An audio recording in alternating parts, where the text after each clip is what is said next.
Hello and welcome to another edition of the Laidback Gourmet. I didn't know what I should review this week, but then I got this box shipped straight from Super Friends headquarters. It came with this note. Hoi, Blee! I saw these at Cinnabar Island and I knew you had to review them. What the heck is this? Chips?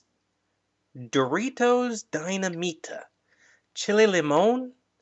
Nacho Picosa? Dinamita, chili limon, nacho picosa. Doesn't that mean caution hot plate or something like that? Hold on. There's another note here. I know how much you love hot snacks, and I think you'll find these are as hot as Christina Hendricks. Boy, Lee. Freaking fantastic. Remember the last episode when I said Oreos have too many unnecessary flavors? Well, Oreos have nothing on Doritos. There are so many flavors of Doritos out there that it boggles the mind. Sure, you have the original flavors like nacho cheese, taco, and Cool Ranch, but then you have other flavors that are just bizarre, like wasabi-flavored Doritos, or mysterious robot-flavored Doritos, or yes, crotch-stomping-flavored Doritos. And no, that's not a Photoshop. I think when you get the S&M-flavored Doritos that perhaps you've crossed the line. Of course, Frito-Lay's disagrees with me because here are yet another two new flavors to add to the already substantial family. Doritos Dinamita. Maybe it's the old school gamer in me, but when I hear Dinamita, I would expect to see this guy serving them to me. That's a Kaboom joke. Kaboom was a game on the Atari 2600. That was a video game system in the early 80s. On with it! Yes! Get on with it! Get on with it! Oh, right then. Let's start with chili limon first, because I got a pretty good idea what a chili lemon is. So let's open these up. My first thought is that they smell pretty spicy, but you can also smell a lot of lime.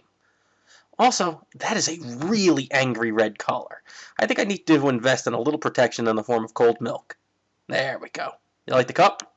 Nothing but the highest of class for my viewers. Remember, pinky's out. Alright, let's take a look at one of these. Chips. Tubes? I don't know. What do you call it? Can't really call it a chip, but calling it a tube just feels kind of weird. Alright, doesn't matter. Let's give this one a taste. Nom nom nom nom nom. Ugh. Just as I feared, much too hot. Basically, all you get is a taste of really fake tasting lime. You know, like the kind that you get in Pepsi or Bud Light, and then your mouth catches on fire. The heat is just way too high for my personal tastes. And even if you could eat the heat, they just don't taste that good. Gotta give these a 3 out of 10. Let's take a palate cleansing drink of milk and then move on to our second chip to whatever. Nacho Picosa. After opening these up, they don't smell nearly as hot as the previous ones, and they don't look quite as angry either. Let's take a good look at one. Oops. Take a look at that. I got a derpy one. Derp. There we go. A normal one. Same shape, but seriously, check out the color difference between the two. One definitely looks a lot spicier or hotter than the other. But then, looks can be deceiving, so let's give this one a taste.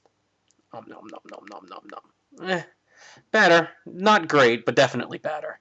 This one at least had a taste before my mouth heated up. Unfortunately, the taste is almost like Velveeta. Really kind of bland for a chip that's so hot. Gotta give this one a 5 out of 10.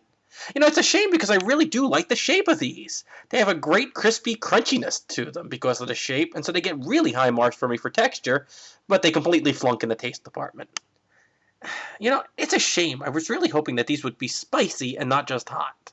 What do I mean by that? Well, my own personal explanation for those words can be summed up in this equation. Heat plus flavor equals spicy, especially when the flavor comes from the ingredients that give off the heat. On the flip side, heat minus flavor is just hot. These Dinamitas are a perfect example of this because one tasted like you were eating fake limes and the other tasted like bland Velveeta. Nothing about those tastes seems like there should be any heat at all, and yet the heat was overwhelming. The heat was just a gimmick added on and doesn't enhance the quality of the taste, unlike, say, the sweet and spicy Doritos flavor that balances a lot of flavor with the right amount of heat. Sorry, Doritos. Better luck next time. Well, that concludes this edition of the Laidback Gourmet. You know, pressing that little old like button down there is always appreciated. Also, please be sure to share this video with all your friends and family. They'll thank you for it later. Also, visit me over at superfriendsuniverse.com for a brand new Super Chick of the Month, some great podcasts, and other high-quality entertainment. Well, until next time, I'm Ed DeFalco, your laid-back gourmet, off to send my spicy heat equation to the Nobel Prize Committee. Who are you? The Three Amigos!